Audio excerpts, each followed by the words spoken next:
I don't get it. Podcast. All right. Hey, guys. Welcome to the I Don't Get It podcast. This is Lauren. This is Naz. And we're obviously across the world from each other. I thought you were going to say something, Ashley, so I was waiting. Yeah. Oh, okay. Well, today we have a topic that's really funny because Courtney, you know, who does a lot of the booking for us, she said that the ultimate I don't get it for her is that she's gotten more emails about girls experiencing this topic than any other topic before. And the topic is, I didn't know I was pregnant until I was giving birth. I can't believe there's multiple, like at least, I can't believe we got one or two stories, but we got so many. She was like, kept messaging me. She's like, can you please put down the promo? We have too many stories already. I can't. She's like, you already have this five. is actually, sorry, I was going to say, this is actually insane because I was in a sorority with a girl that had a baby, even though she was on birth control. It like didn't work, and that freaked me out. And then I was like, okay, it's possible. Oh, so But that then is when like the one thing you Google, can you get pregnant when you're on birth control? And she Yeah, was- exactly. Yeah. And she was at And 1%. then- No, it's it's like more than 1%. It's like shocking. It's like, I think the pill is like, I don't know, whatever. But it's not like super rare. I mean, it's rare, but it's not like crazy. Yeah, but the fact that Courtney said that we got so many that's emails crazy. kind of freaks me out. Like this is definitely 100% possible. Just never But I guess get we'll decide cummed after in, we hear everyone. everyone's story. It's not, you guys. I think you're missing. I think what I'm trying to say is you're totally missing the point. Getting pregnant off birth control is something like we kind of all know. But being, what we like, don't 9 know months is being pregnant. 9 months pregnant. You didn't figure it out. Yeah, that's what I mean. Sorry. I didn't really say that clearly. Yes. All right. So we're gonna get callers, and then we'll have some that we'll read. Okay, great. Let's so go. let's give her a call and find out how she gave birth without knowing. All right, Mayette. Well, Hi. it's a pleasure to get you on the phone. Happy birthday to your baby that was born almost a year to the date, March 28th, 2019. Tell us your entire story, what you thought was going on with your body and what actually was. Okay. So, I have stage 3 endometriosis. So Naz has endometriosis. Yay, Endo sister. Yes. And a lot of times, Ends. yeah, it's not fun. A lot of times, like doctors tell you you're not going to be able to get pregnant on your own. So me and my husband just assumed that was going to be the case. And so, you know, I'm married, have unprotected sex. And I guess I got pregnant and I was still having my period. Everything was normal because that's another thing that can happen with endo is your endometrium can continue to slough even when you are pregnant. And we found out later my uterus is tilted. Mm. So there wasn't a lot of movement that I could feel or anything like that, but I was like not really gaining weight. I get morning sickness pretty regularly because of the endo. And so I just really didn't think anything was wrong. I was going to the doctor like When normal. you say you get morning sickness, you mean like you get nauseous often? Yeah, I get nauseous pretty often. Okay. So the morning sickness was nothing that I was unused to. Uh-huh. And so I was going to the doctor like normal. I had like an inkling that maybe I was pregnant, but I took multiple pregnancy tests and they were coming back negative. What? So we're like, That's yeah, crazy. it's so crazy. Which ones? What brands? So I know not to buy them. No, I I feel like it's like the Endo, right? Yeah. Yeah, so your it can hormones are produce- off. Yeah, it can cause you to produce lower of the human growth hormone that's detectable. Ah. It also can, because of the scarring on your uterus, can make it so ultrasounds don't see anything. This is tricky. Yeah. And Oh, fuck. yeah. No, I'm just kidding. I think having a child is miraculous. And the fact, I mean, I'll let you finish your story, but the fact that you had one makes me so, so happy. Yeah, it was really exciting. So I started like bloating a little bit, but it was in like month 8. Wow. And so I went to the doctor and they're like, oh yeah, you have a candida overgrowth, which is just like when the like antibodies in your gut are wrong. Wait a And it second. can cause So Police, right? They didn't do any Yeah. blood tests? yeah. I had a blood pregnancy test. Shut up. What? Yeah. So yeah, this is also had- very understandable how you thought you were not pregnant for so long. Yeah, I also had an ultrasound. What month did you have an ultrasound? Yeah, and what came up in the ultrasound? I guess because of the scarring of the uterus, you can't. Yeah, see and anything? the tilted position, and they weren't looking for a baby. They were just going to check the scarring to see if I needed surgery. So But wait, I'm sorry. What month was it? My ultrasound was in January. No. Oh, and you had the baby in March. Yeah. And you were actually 9 months in March. Yes, So about a that. 7-month ultrasound did not show a child. Yeah. What in the That's world? wild. Okay, I wonder if all the other women we're going to talk to also have endo, because this is crazy. I have a question. How did you know you have endo? Because it's really hard to find out. So when I was about 15, I was getting really, really sick on my periods, and I was like losing a lot of weight and stuff. And my mom didn't believe that anything was wrong, but my dad took me to the doctor anyways. Good. And they were like, yeah, it sounds like you have endometriosis. We're going to put you on birth control because that can help sometimes. And then when I was 20, I actually went in and got an endoscopy. what's an endoscopy?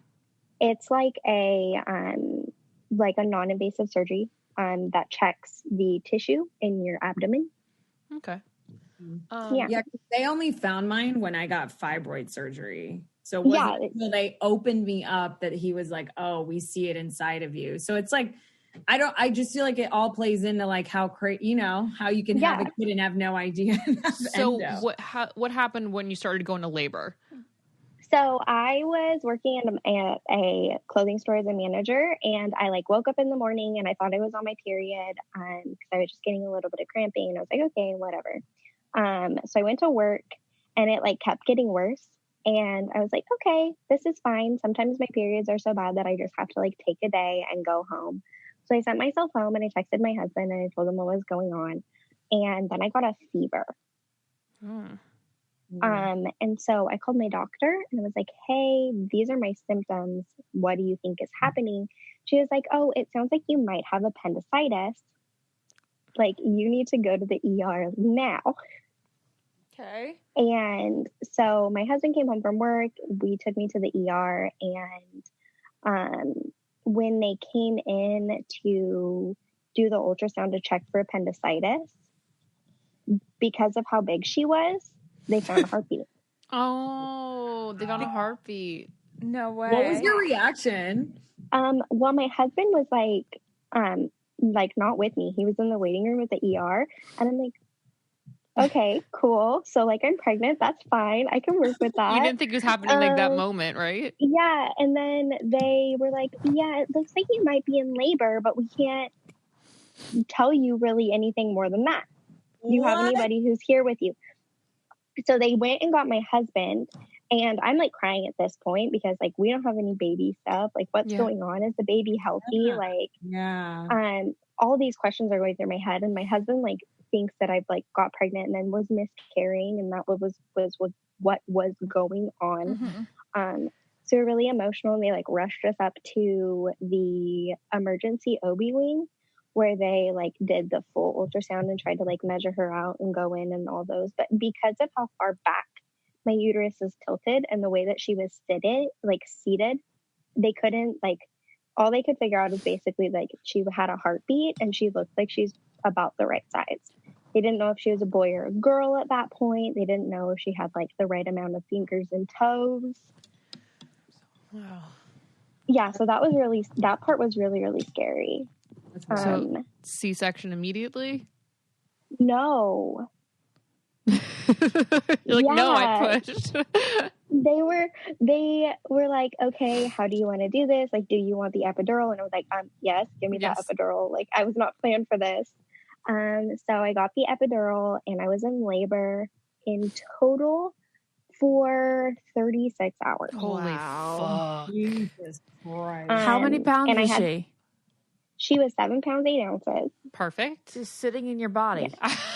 Yeah, she was like so like far back and in my hips that when she would move and stuff, it literally just felt like I was having indigestion. Okay, I was going to ask. I was like, you never felt a kick?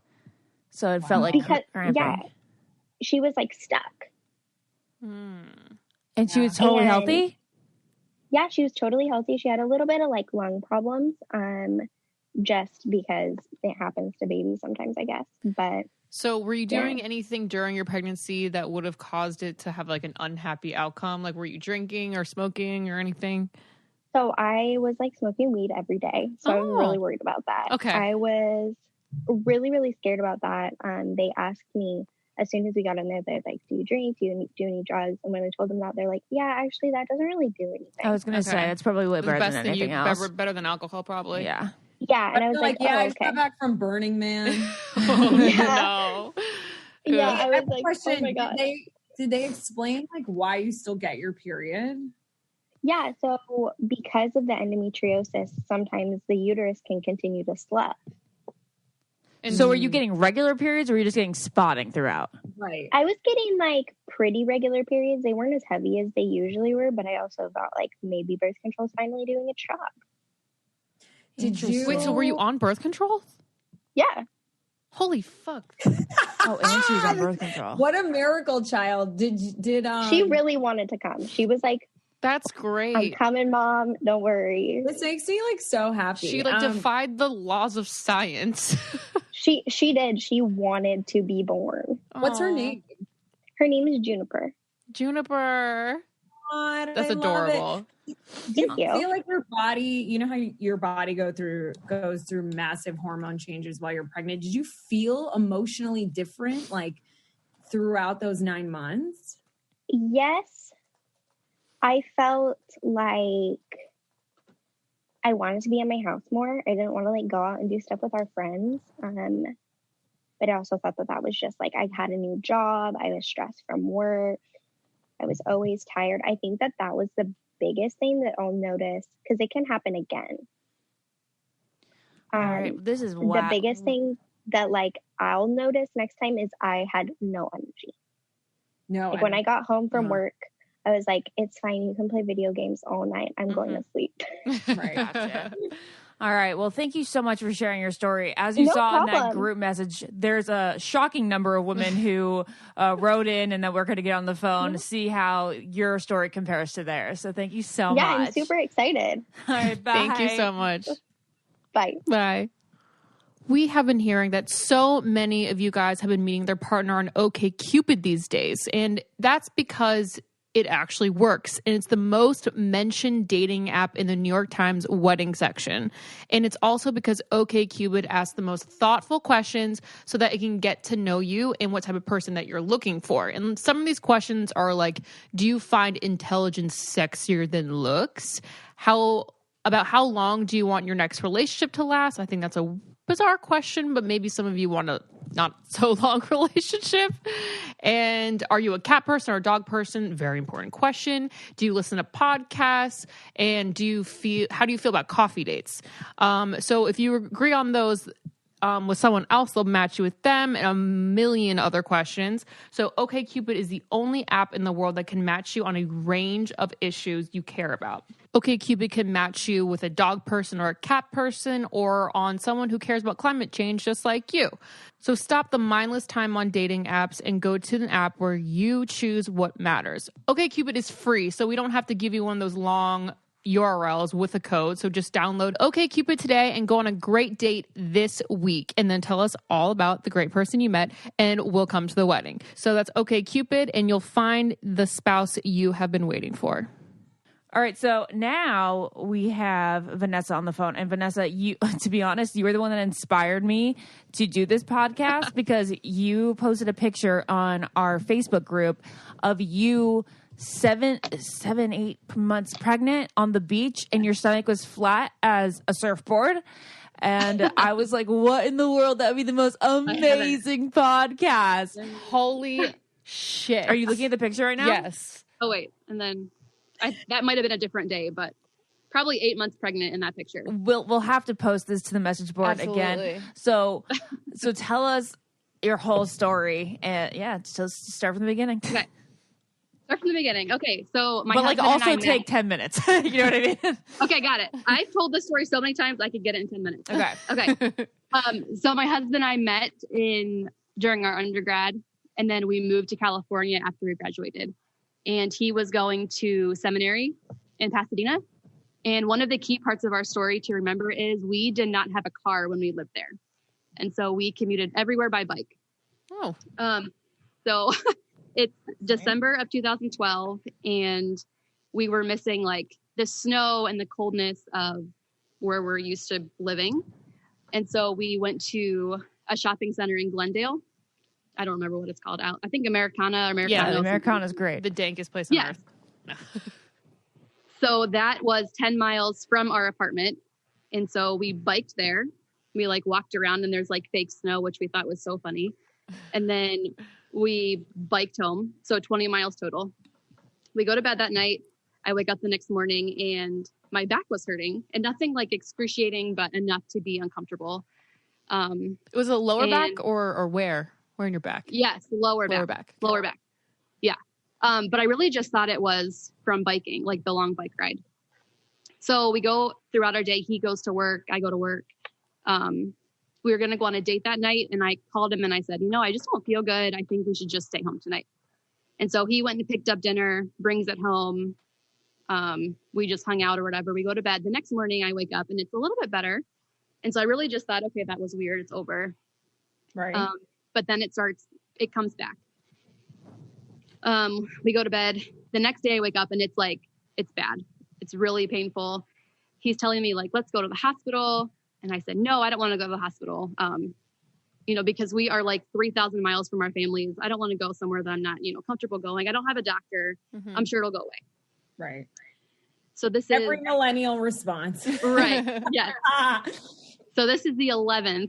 I had a friend and she said, I have some muscle relaxers. Do you want to try it? Oh, no. Which I don't recommend, like taking prescription drugs from other people, but I was so desperate because I was in so much pain. I said, yes, I'll try it. So I took it and it did not even touch the pain. And Tyler's still like, let's go to the hospital. And I'm saying, no, I don't want to go to the hospital. If I could just like go to sleep, if I could get some rest, then I think I would be fine. So he's like, okay. So he goes to bed. I try to go to bed.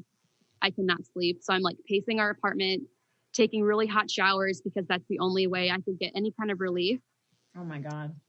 And so our friend lived below us and he said, if you need a car, like to get to the hospital, call me, I'll take you. I said, okay, I'm going to go to bed. It'll be fine. Well, then I wake up, or I didn't wake up. I woke Tyler up and I said, we have to go to the hospital because I am dying. Something is seriously wrong with me. I thought like my kidneys were exploding or something horrible is happening. So we get in the car and on the way there, Tyler says, it's funny now. He says, oh, the date's 12/12/12. It's December 12th, 2012. He's like, it would be fun to have a birthday on like days that repeat. And I'm like, well, yeah, whatever. Like, I don't. As you were going to the hospital, right? Which I'm like, I don't care about that because I cannot. I cannot breathe right now. So we get into the emergency room, and I cannot even speak to tell the lady what's wrong with me. Aww. So Tyler kind of relays and says, like, she's having back pain. We don't know why. She didn't get hurt. Like, we have no clue what's happening. So she like bypasses us through everybody in the waiting room. We get into triage and they start asking like all those questions that they asked you at the beginning, like, when was your last menstrual cycle? And I said, I've been on birth control since before we got married. I've taken it every day religiously at 10 o'clock. There's no way that I'm pregnant. But it did make my periods like irregular and, kind of spotty, nothing like. The birth control made it irregular, or you mean like the birth control kind of made it like so light? Both. Like it wasn't consistent and it was super light. Okay. And so, but I was like, what birth control you were on? I was on the pill. I don't remember. Okay. I don't remember what the name of it was. But I said that definitely happened within the last month. And so like, remind you, like they can see me. So I'm in leggings and like a t-shirt. Mm-hmm. So they can like see my body. I don't look pregnant. And they weighed me and my weight was normal. So they get us into the doctor's office and the doctor comes in and he's like, okay, what's wrong? And I'm in so much pain, I can't even like speak to him. And he is getting frustrated with me because I can't tell him. Did you feel like you were having like you were dilating? I mean, I didn't know. I was absolutely contracting for sure because I've had 2 other kids since then. So looking back. Oh, since then. Okay. Yes. But Definitely. in that moment, you had no idea. No clue. Like, no, that's why it was terrifying, because I had no idea why I was in so much pain. And so he says, you know, is there any way that you're pregnant? I tell him again, like, no, there's no way. And he said, okay, I want to get like some scans going, but we have to confirm that you're not pregnant just as a precaution. And I said, okay, fine. So I take the pregnancy test. He comes in, he's like, okay, you are pregnant. And we were shocked. Holy shit. But still, like, okay, like we wanted kids, maybe not like right now, because we'd only been married like a year and a half. But like, this is good, but we have some things to figure out. And he says, we're going to get you up to ultrasound to see how far along you are. Okay. And then I start to be like, I'm panicked because I know that I should not be in this much pain, like at the beginning of a pregnancy. And so automatically I'm thinking like miscarriage or, you know, the worst thing. And so the ultrasound guy, he's like doing the thing. And he says to me, you really didn't know you were pregnant? And the way I'm facing, like the monitor's like behind me, so I can't see anything. And I said, no, why? And he like points to the side and he says, I can't discuss any results with you because I'm just the technician. But he had to ask. Right. Can I just say, I hate when they do that. Because I'm always, whenever I get a test, I'm like, can you tell me if it's good or bad or whatever? And they're like, no, I'm not allowed. I'm like, but you know. I know. Right, exactly, yeah. You know. Yeah. And so he said, okay. He like gets all the things that he needs and he sends us back down. And the doctor comes in like very promptly and says, okay, he's like, you're actually 9 months pregnant and the fluid around your baby is low. And so you're going to be delivering your baby today. And so I like, it's kind of blurry just because it was like, what do you mean? Like, what do you mean I'm pregnant? There's no way that I'm pregnant. He said, no, you're definitely pregnant. And so I'm like panicked. Tyler's very calm. He's a very calm person, which I'm very thankful for because I needed him to be calm in that moment.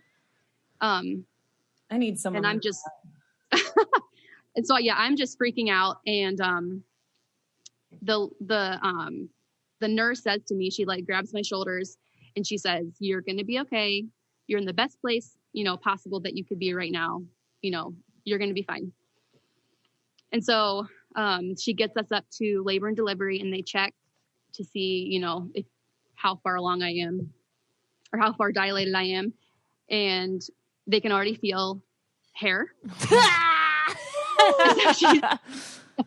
And so she says to me, you need to decide right now if you want an epidural, because you're not going to have time, you know, if you like wait. I mean, like this very moment, like I would say, like once the hair is there, you're like almost past that point.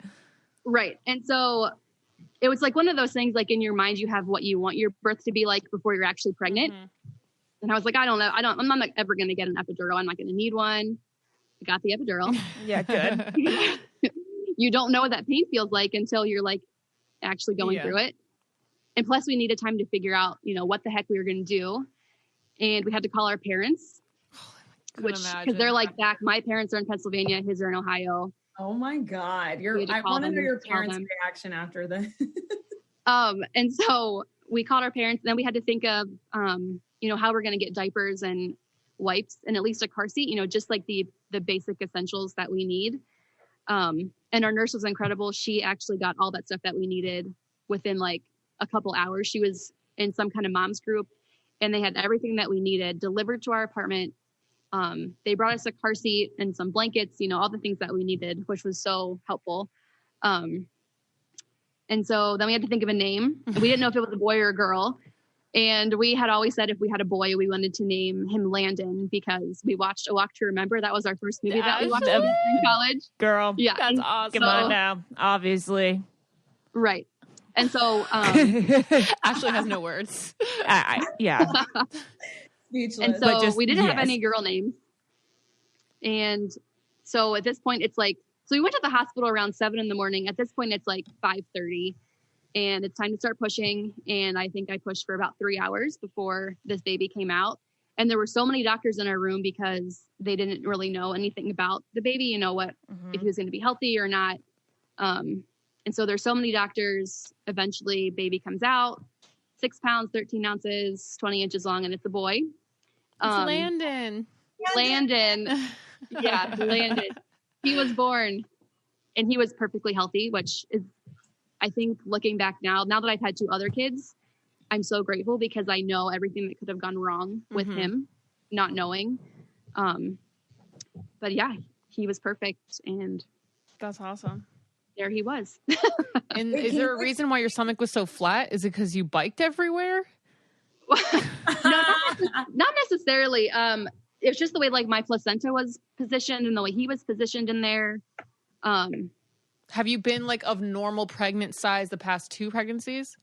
Yeah. So I have a 4-year-old whose name is Torin, and my pregnancy with him was pretty normal.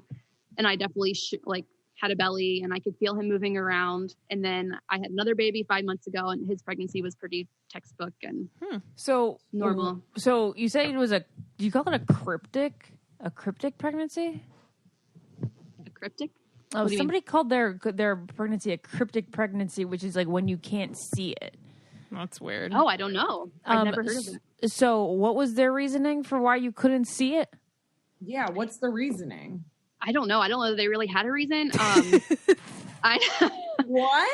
Well, so I said, I remember like I was apologizing to the doctors, like, I'm so sorry. And they're like, I don't know why you're apologizing. Like, this happens. But I don't know. I felt guilty. And I just felt guilty, like, because some women try for years and they never get pregnant, or, they do everything right and their pregnancy ends, and right. I mean, not that I did anything wrong, but I didn't have to try.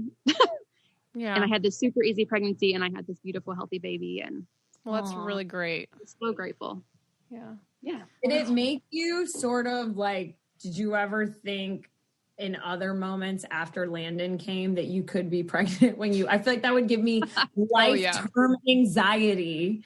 Yes. So Tyler's like, so should we just buy a bunch of pregnancy tests and just take them every month, once a month? Yeah. And I was like, no, we're not doing that. But it was, I mean, looking back, it was kind of ideal because I didn't have any pregnancy symptoms. I lived my normal life. There's a lot of stress when you know that you're pregnant, and I didn't have any of that. I just showed up, had a baby, left. You never felt kicking? What? You never felt kicking? No. So that's also part of like placenta placement.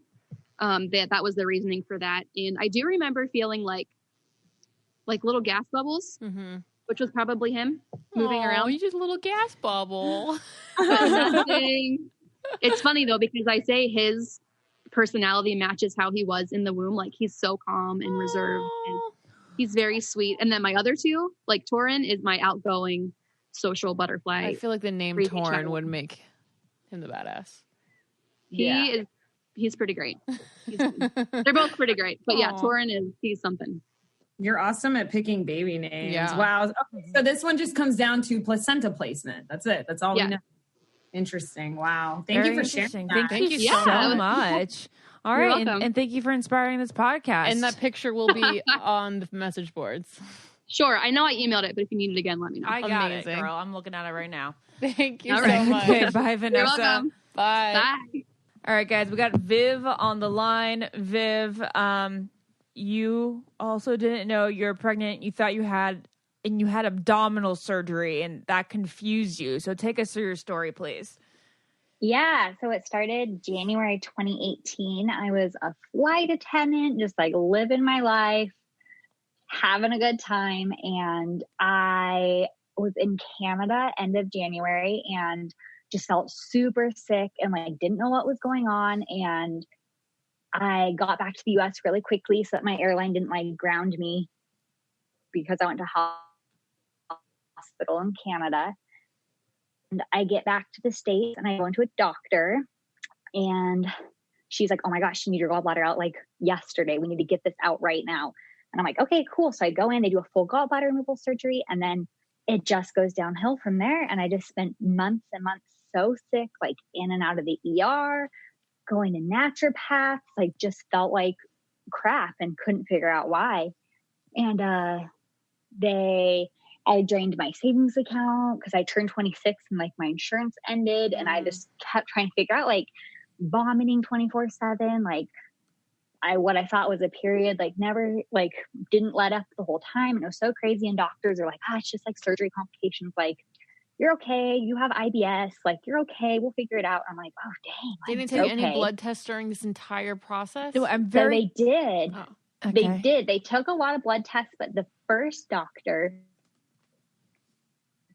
the surgeon, forgot to do a check mark on the pregnancy test box. And so every doctor after that went off of all her paperwork, and they're like, oh, well, she's not pregnant. Holy shit.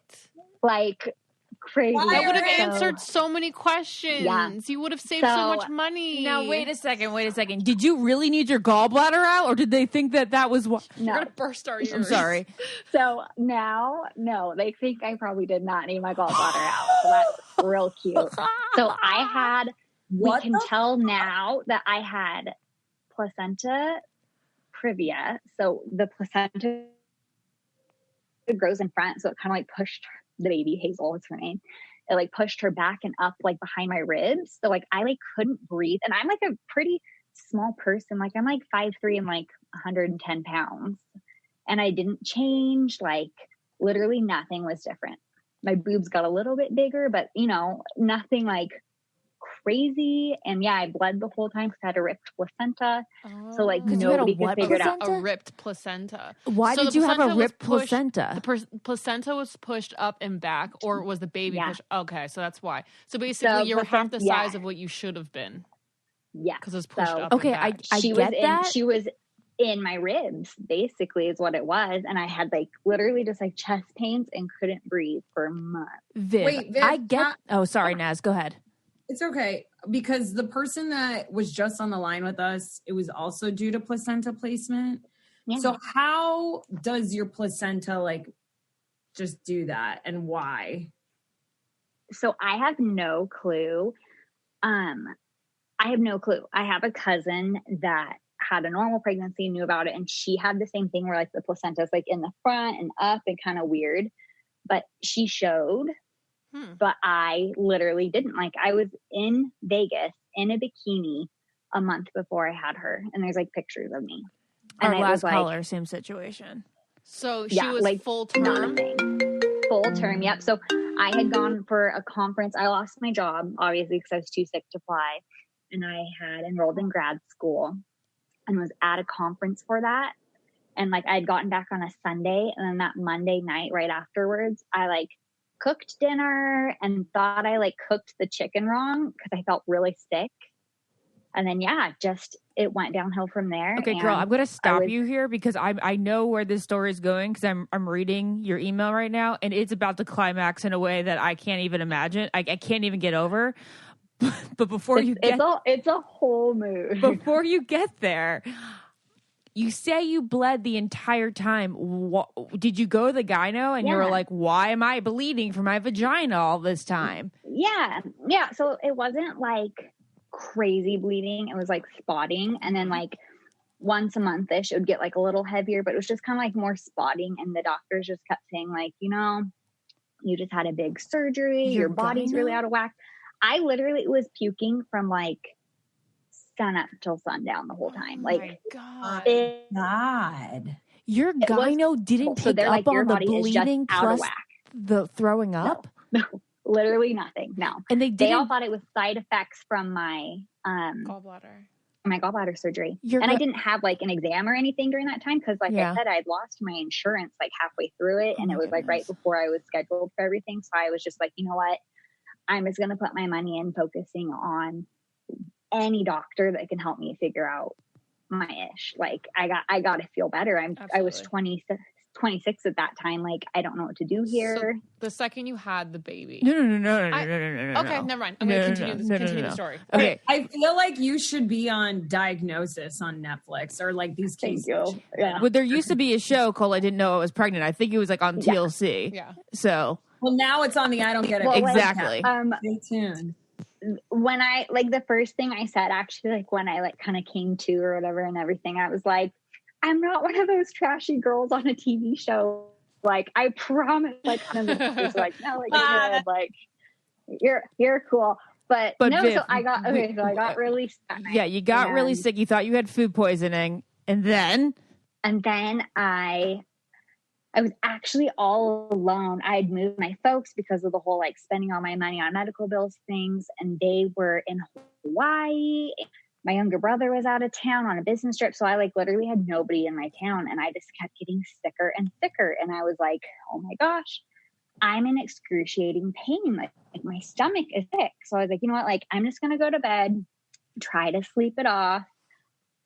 And I got to the point where blacking out from pain, and I didn't know what was going on. And so I called my parents who were in Hawaii, and I was like, I think I'm dying. Like, I think that my life is over. Like, sorry for dying while you're on vacation and I'm in your house, but like, I don't know what's happening. And they called 911 and they got the ambulance to come. But while the ambulance was coming, I started just pouring blood, like literally so bad. So when the EMTs got there, they looked at me and I was like just wearing yoga pants and a tank top, and they thought I had an aortic rupture. And that sometimes when you have that, you can bleed vaginally. That's how the blood gets out. Oh my God. So we didn't know what was wrong. And I just felt like, I was like, I don't know, like something's really bad with me. Like I'm so much pain. And they're like, well, we got to get you to the hospital. Like your heart blew up basically. And the whole time it was pretty sad. My mom was on the phone with one of the EMTs too. Like, what's happening to my daughter? Like, and they're like, man, like we gotta go. So I'm like, okay, cool. Like this is where I go. I'm laying on my parents' entryway floor, like surrounded by blood. And then all of a sudden a baby came out. And I didn't see the baby. I just saw her umbilical cords. And I was like, oh, there's my intestines. Like I'm dead. Like been a good run.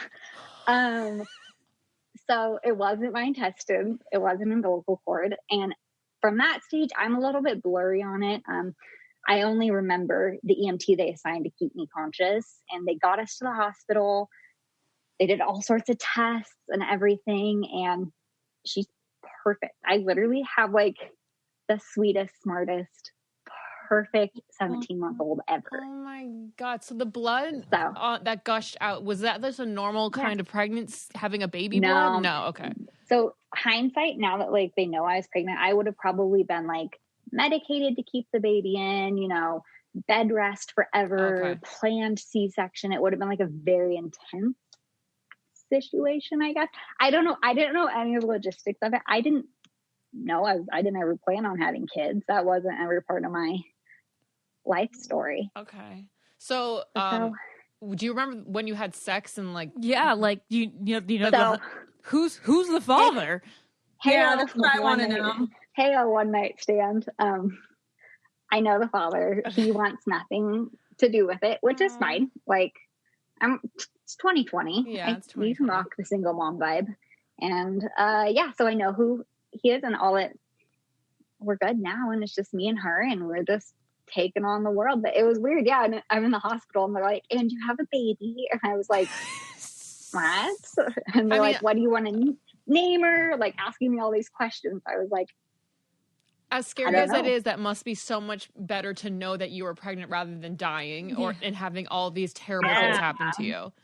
Absolutely. Yeah. It was, like I said, it was just strange and like bizarro. So, but I mean, I was like all by myself until my parents could get off of Hawaii and like come back to mainland. You gave birth with the EMT there, basically. Yeah, basically. Yeah. They were like down the hall, like getting ready to like get me on the stretcher. And I'm just like laying there like, I can't even imagine. Did you feel like your vagina was dilating? Mm-mm. So that's the thing. Like, I didn't really feel that. And like with the contractions, I never had like contractions plural. I kind of just started like feeling really like uncomfortable, like just all over my abdomen. And then it just progressively got worse. So like, I know some people like it lets up and they have like a moment to breathe. I didn't really have any breathing moments. I literally just went from like, oh, I don't feel very good, maybe bad chicken, to like, this is the end. Bad chicken to a 17-month-old baby. Well, I feel like it's so crazy the way life works. Like, I can't imagine being your parents and just getting that call. Like, I think I'm dying. And like, What's crazy is all the people we've talked to thus far, like the child has been like completely healthy.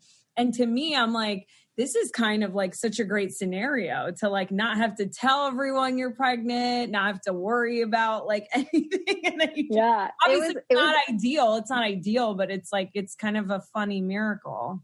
Yeah, it was really, I mean, I was really lucky that I was like so sick. So then I was taking really good care of my body. And like, I wasn't drinking. I was like eating smoothies every day, like trying to figure out how to be like super healthy. But yeah, it's weird when you have baby and like, I didn't have like the baby didn't have any clothes.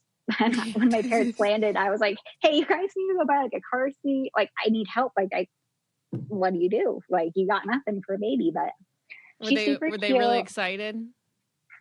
Yeah, they were pretty excited. I mean, it was really shocking for everybody, and just kind of like the trauma of like how it happened was like a lot, but they're all happy. Oh, there she is. Oh my God. That was her first birthday in October. Oh. Yeah, she's a ham. She's but super cute. We'll have to post that in our Facebook group. Wait, Viv, I have a question. Did you really like the guy? No. Okay. No. I was just curious. No, and I mean, like, it is what it is. It was literally just like a one night thing. Were you on any birth really control? Cute. I wasn't. No. Okay. But that, I mean, obviously there were like condoms and things, but like, no, it wasn't. Wait, there was a condom? Yeah. But it obviously broke. Yeah. This is letting us know, you know, this is education on birth control as well, because the past two callers we've had were on birth control. Yeah. So it's and I mean, for me, that's like, and I mean, like, power to people that do that all the time. But that was just like, that's not a thing that I've ever done. Yeah. Besides one, and that shows me you're not gonna do that again. Oh my God. Well, thank you so much. That story was intense. Yeah. All right. Thank you so much, Viv. We got Lauren coming up. She has polycystic ovarian syndrome, so this doesn't seem as mind-boggling to me. So let's call Lauren. All right. Wow, this is an amazing podcast. Wait, she's not here yet. Oh. Lauren? Yes. Hello. Lauren. Hi. All right. Hey, Lauren. So I'm reading your email here, and I heard that you have polycystic ovarian syndrome, and you've had 2 miscarriages. So you didn't think a baby was in the cards for you and your husband. But correct. You were completely wrong. Tell us about your story. So with the polycystic ovarian syndrome, your cycles are never normal. Mm-hmm. And I've had it. I was diagnosed with it when I was 15. Yeah, I have a friend who had it in high school, and she was her periods were all over the place. I only think she had her first period until she was like 16. So reading this, I was like, okay, this doesn't weird me out as much as the other stories may. That's actually why my mom took me to the OBGYN like in the first place. And that's how we got diagnosed with it, because I think the first time I went 4 months without one. Mm-hmm. And so my mom was like, that's really weird. We should go. And so then they put me on birth control, and that's the only way that regulated it. Mm-hmm. Well, you can't have a baby if you're on birth control. So once I got married, I got off of it. And then we had the 2 miscarriages, and I saw a reproductive endocrinologist, and I found out that I actually have a blood clotting disorder. Mm-hmm. And so I can never be on birth control ever again. But then they really just didn't think that a baby was going to happen. That they knew that I could get pregnant, but they just didn't think that I could do it myself, carry one to term. Oh, okay.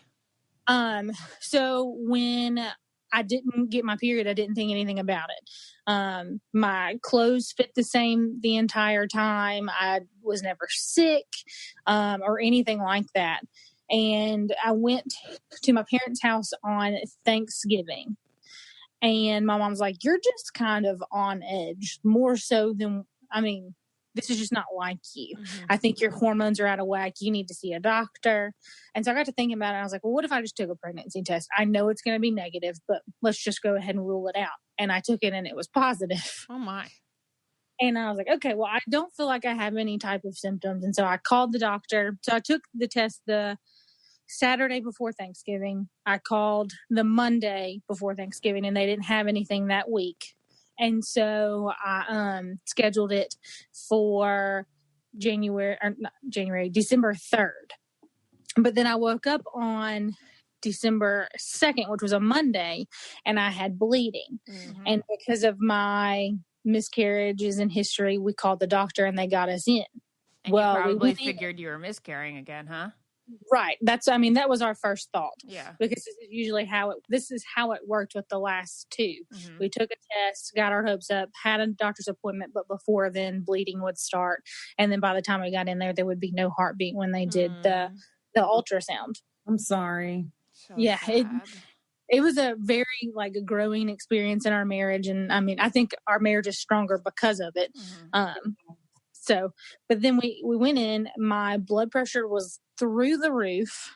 They asked if it's ever been this high, and it never has. I've always had pretty decent blood pressure. And so they took it 3 or 4 times. And I saw a doctor, and this was a brand new doctor. I had never been to this doctor's office before. Mm-hmm. So they were new to me and I was new to them. And so they were asking all these questions. And so she said, well, let's just go ahead and get an ultrasound first before we do anything. And so we go into the ultrasound, and next thing you know, there's just a whole baby on the screen. and it's just a whole damn baby. So my husband and I were just kind of staring at one another, and neither one of us said anything. And the ultrasound tech, they don't tell you very much. And all she said was, well, usually this far along, we can't see what it is because they're not moving. There's not a lot of room. And I'm like, well, what does that mean? So she never told us anything. And so they made me get dressed. We went into the room. You didn't know whether it had a heartbeat or anything. Well, we got to hear it. Oh, okay. So we see the picture, and she's like, well, here's the heartbeat. It was really fast, really strong. Me and my husband both cried because that was the first time that's actually played out that way. And so we go back into the room, and me and him are talking. We probably had 3 minutes that we were able to just talk to one another about it. And he's like, well, what do you think she meant that far along? About that time, the doctor came in, and she goes, so you didn't know at all that you were pregnant? And I said, no, I haven't felt sick. I've worn the same clothes. She goes, okay, well, your blood pressure is really high. And for the safety of you and the baby, we think we should just admit you into the hospital and go ahead and get you started and have a baby today. Oh my God. So could she tell how far, did you look 9 months? She told me that I was 38 weeks and 5 days. So yes, I was almost 9 months pregnant. Yes, or over 9 months pregnant. Yeah, and I just didn't know. I was like, and my response, I feel so goofy now looking back. I was like, but I'm wearing the same clothes. Yeah, so you can't be pregnant. That's a valid question. Comment. So. But yeah, and so my doctor's office is actually connected to the women's hospital here. And so they just wheeled me up to the 3rd floor, and they got me admitted, and I had a baby. Oh my gosh. Well, that's so exciting that you were trying and, you had a baby. Wait, did they C-section you or induce you? Or were you already contracting? They tried. Well, see, that's what they think happened. The bleeding was probably actually me about to go into labor. Yeah. So because when she checked, I was already 2.5 centimeters dilated. Oh, wow. So they took me up, and then they started to induce me. But once they broke my water, and they hung me on magnesium drips, and they were trying to get my blood pressure down. But they said that because I had gone so long, there's no telling how long my blood pressure was high. So when they finally got it down, the baby didn't like it because he had lived in this environment where the blood pressure was higher. So after working for a little bit, trying to figure out, they wanted me to do it naturally. They were like, it's just not safe anymore. So I ended up having a C-section. Wow. Wow. Oh, gosh. So healthy baby. So without knowing, yes. you had just a completely healthy baby. He was little. He was 5 pounds, 8 ounces. But other than just having a little bit of a blood sugar issue, at the beginning, he was fine. We both got discharged from the hospital at the same time. We stayed for 7 days because I ended up having fluid around my lungs, and they diagnosed me with postpartum cardiomyopathy. Okay. So we both got discharged at the same time, which was really great. Gave your husband 7 days to go buy clothes and a car seat and all the essentials. I had to make several phone calls. So I called my mom first, but she didn't answer. So then I had to call my dad, and they both work in the same hospital together in New Orleans. And I live close to Memphis, so it's 5.5 hours away. And so I called my dad, and I'm like, hey, I need you to find Mom and tell her what I'm about to tell you. And he's like, okay, what is it? I said, well, I'm 38 weeks and 5 days pregnant. And he goes, do what? God. And I said, yeah, I'm 38 weeks pregnant. He goes, that's when people have babies. Yes. Well, that's when your daughter's going to have a baby. I was like, yes. If you'll let me finish, come like later tonight or tomorrow, you will be a grandparent. So I need you to find my mother and tell her. Wow. And so then after that phone call, I then had to call my department chair at school and say, hey, I need a sub for the rest of the semester at least because I'm having a baby. And so she actually sent out an email to the entire school that said, this is not a drill. And so by the time I got to my house that Saturday, there was a mountain of so many things. Someone gave us a crib. There were clothes, diapers, formula, more than we've barely had to buy anything. That's amazing. For him at the very beginning. And I still, like, as of this week, had a teacher drop stuff off on my porch for him. So, like, it's just like a constant, it's a great community, like, between my school and my church and just family. Like, we were totally covered. I mean, what town be more do you blessed. live in? You live around Memphis? What town? Yes, I live in South Haven, Mississippi. South Haven, Mississippi. Okay. Well, it's about 15 minutes away. Last question. How did it feel that you went from not thinking you could get pregnant, or have a baby at full term, and then here you are full term and you have a baby? It's like went from one extreme to another. Right. It was completely surreal. I would have loved to have been a fly on the wall just to see like what our faces looked like, but I don't know that I would want to change it. Obviously, prenatal care would be great. Maybe I wouldn't be having to take blood pressure medicine now and everything like that. But I do think that I would have probably stressed myself to death. It's a blessing. I really think that it is a blessing. And that's how I've always looked at it. Like, I just feel like, God allowed me to know it when I knew it, and just paved a way to be prepared for it. My parents magically made it from New Orleans to Memphis. They were, as soon as I got brought up to recovery, they got there. So like they didn't miss anything and everything. So I just feel like everything played out the way it was supposed to. It probably took me 2 weeks to really wrap my head around the fact that I had a kid. I'm sure. It's like, and even now, I mean, he'll be 4 months old on Thursday, and I still look at him sometimes and just think, I just can't believe it. This is super recent. I would look at, I know, I would look at him and be like, who the hell are you? I know. Oh, well, congratulations. Thank you so much. It's such an incredible story. Yeah, we're super, super happy, super blessed. And the craziest thing is, again, we thought we weren't going to have them. So we actually fostered at the beginning of last year. And he got put back with his parents. And we actually looking back, we got pregnant with our son the week that he went back. No way. That's really cool. That's really cool. So, that seems like God saying hi there. Yeah. Yes. This is like an episode of This Is Us. Yeah. I just feel like everything worked out. So yeah. All right. Well, Lauren, thank you so much for joining us and regaling us with this amazing tale. Thank you for having me. Bye. Bye. Wow, you guys. That was a good one. That was fun. These are very heartwarming stories. I know. They're all good ones. All babies are pretty good, pretty healthy. Yeah, and they all made their parents very happy. They're happy surprises. Yeah. Exactly. And everyone was healthy, thank God. Yeah.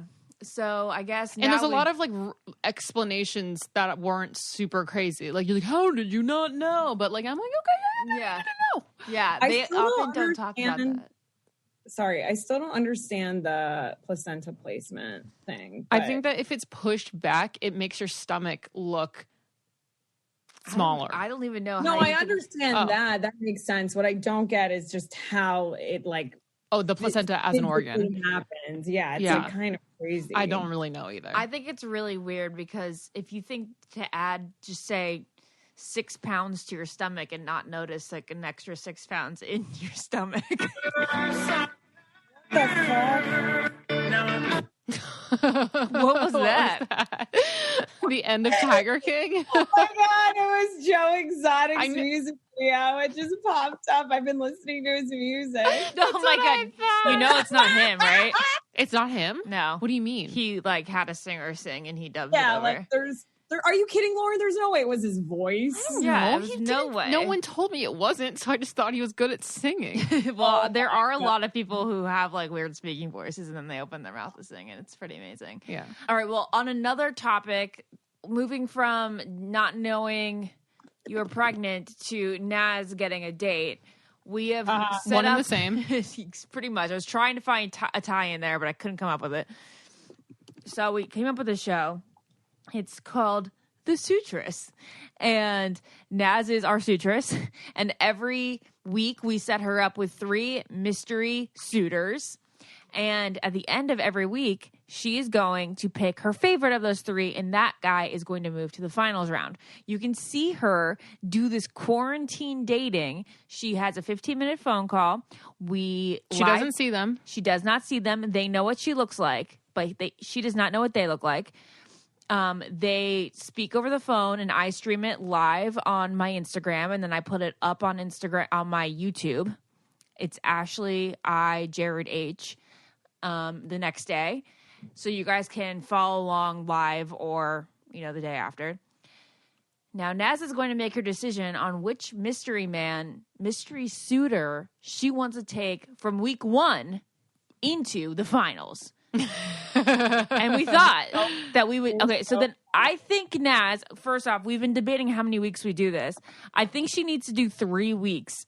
She needs to meet 9 guys, and then she'll narrow it down to 3 favorites, 1 from each week, plus a wild card. And then she'll get a 20-minute or more conversation with those guys.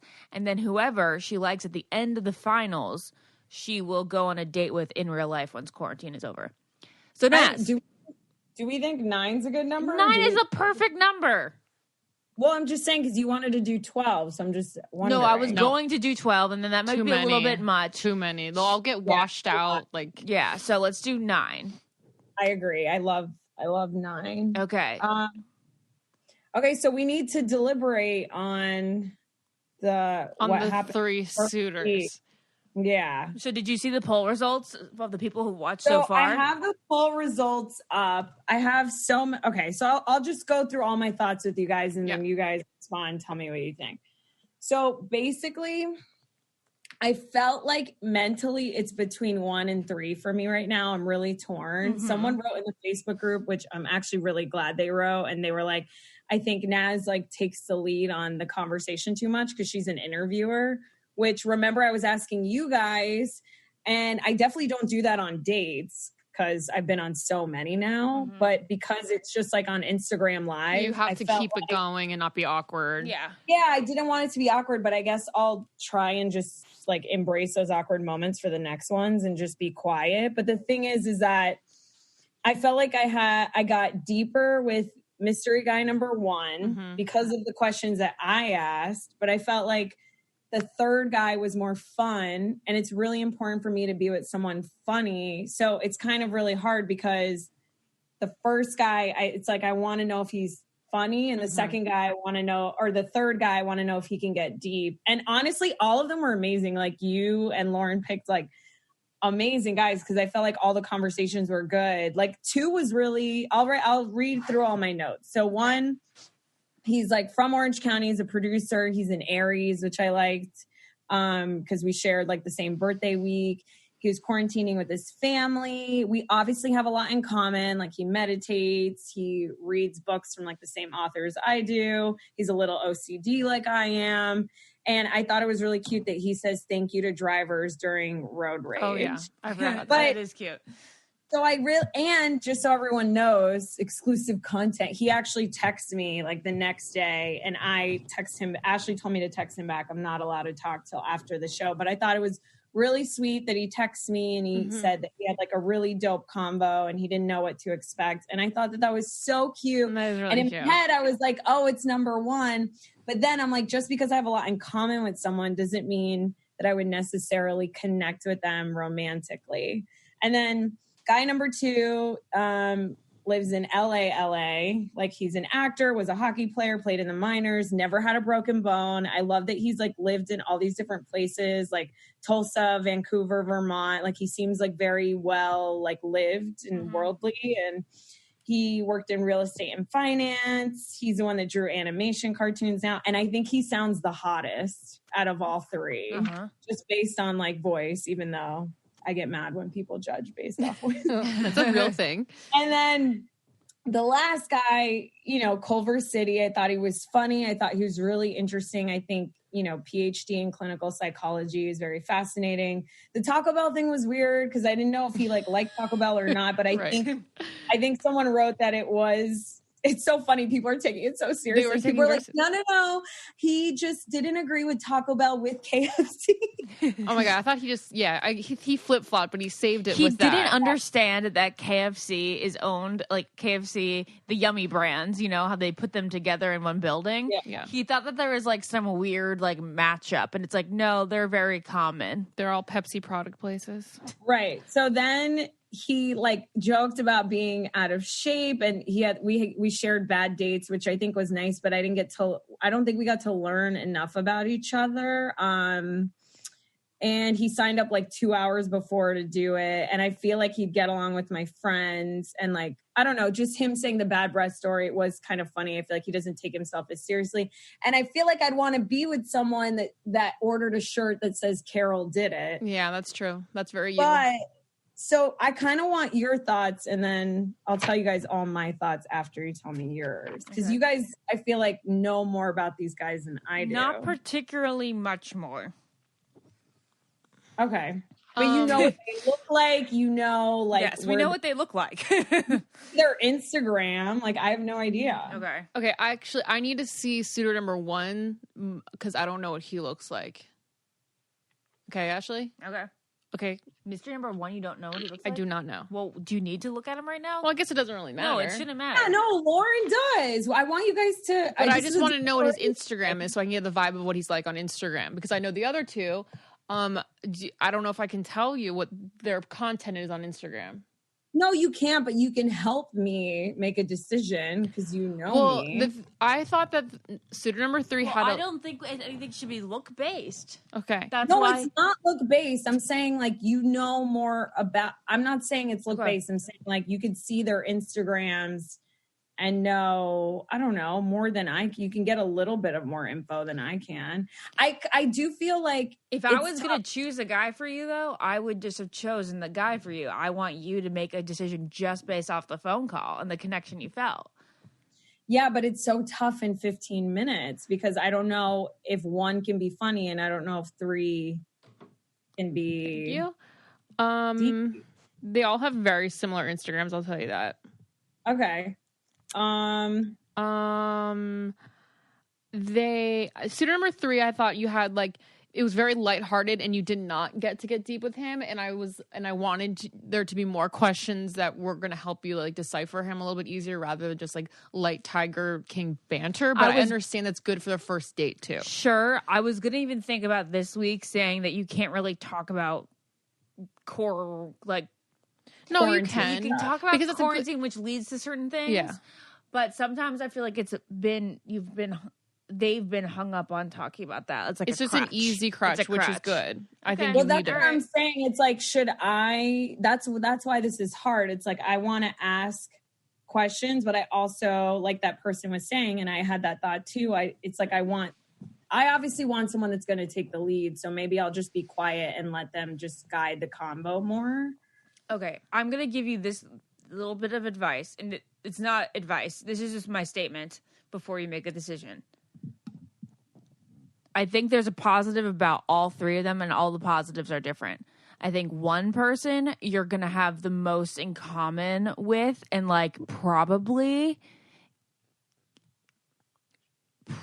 be able to develop the best rapport with. Okay. There's one person that I know you'll be most attracted to. And then there's one person that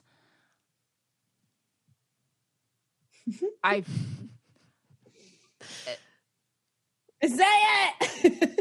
Well, I already told you this. So that's why I don't want to give it away. Because they're all different. So, but I already told you it. So then you'd automatically know which one I was referring to here. Well, I feel like I already kind of, I'm freaking out. This is so fun. This is so hard, guys. Naz, again, like it's not life or death here, because if you make the wrong mistake, if you like choose wrong and you end up meeting the person in real life and you're like, oh, never mind, didn't really have that much chemistry, then you can always go back to a guy. Like, again, look at Peter Weber. He decided on Hannah Ann, then maybe went to Maddie for a second, or wanted Maddie, then went to Hannah Ann, then went back to Maddie, and then went to Kelly. Not G. And then went to Kelly. Then went to other Hannah B. And Hannah B is in there too. And he's going to go down as one of the worst bachelors ever. So people's feelings are invested in this. I can't be the worst first suitress. Okay. So your gut, Naz, what does your gut say? My gut was like, I want to hang out with 3, but number 1 is the type of person that I really have on paper. Exactly. But we all know that just because someone's good on paper doesn't mean they're good in real life. Can you tell me their ages? No, that's another thing we won't tell you. Okay. So I think, and then Ashley, we're not going to do extra phone calls with them like one more time, like at least 1 in 3. Again, you get a wild card week, the final week, you have a wild card, so you can bring back any guy that you were torn about. Okay, so I'm gonna go with 1 because he texts me and he seems really sweet and like probably someone that I should like really give a decent chance to. Mm-hmm. You know what I mean? Yeah. And I'm a wild card mystery guy number 3. But I feel in my heart that I want to have sex with mystery 2. I feel it. Okay. I feel in my heart. You know what, Naz? I feel it. I think that was just perfectly put.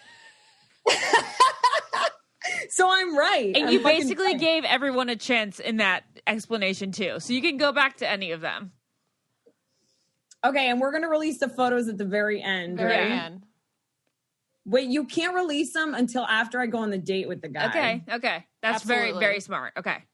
Because I really don't want to have, I want to have like horse blinds on, and I don't want to text other guys. I want to you guys are putting a lot of work into this, so I want to like do it right. Yeah. So then you're not thinking, oh, my backup's really hot, or something. Right. Yeah. Exactly. I want to give people a real chance that I connect with like through the phone call and.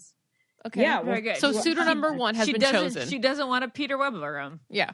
Okay. I don't want to fuck with everyone's feelings, and I really want to connect with someone. I will say I am a little nervous that like mystery guy number 1 and I maybe have so much in common that we're just going to be friends, but I also don't want to put that out there because you never know. You never know. Okay. All right. Well, fantastic. We'll see him in week 3. It seems like, okay, so mystery man number 1, I will notify today that has been taken to the finals.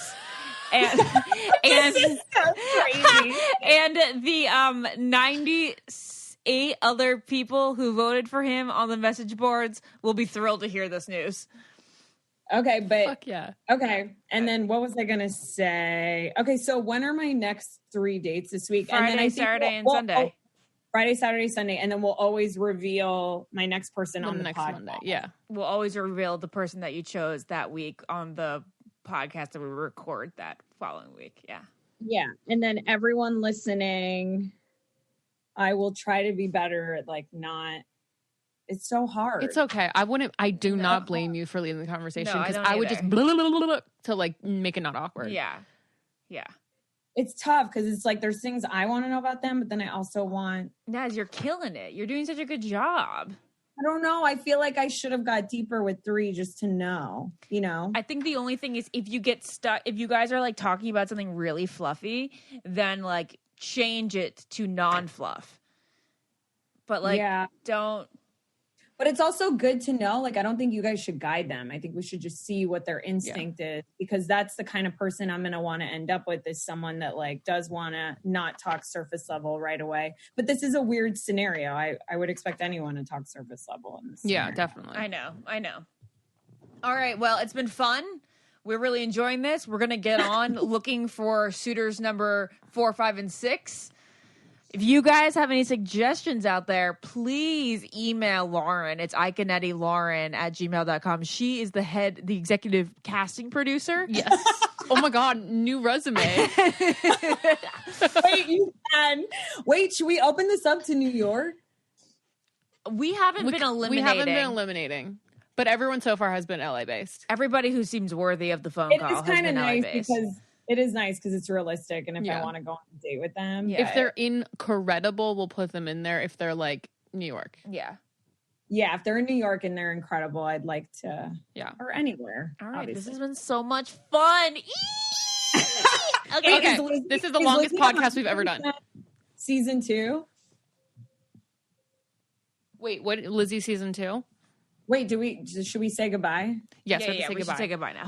Okay, everyone, we are signing off. Thank you for listening to I Don't Get It podcast, and follow the I Don't Get It Facebook group, and listen to the Suitress on Friday, Saturday, and Sunday at 10 Eastern time. Live stream on my Instagram Live, Ashley Iconetti, and available on my YouTube the next day it's Ashley I Jared H on YouTube. All right. Goodbye. Bye, guys. Goodbye now. Bye. Goodbye. I don't get it. Podcast.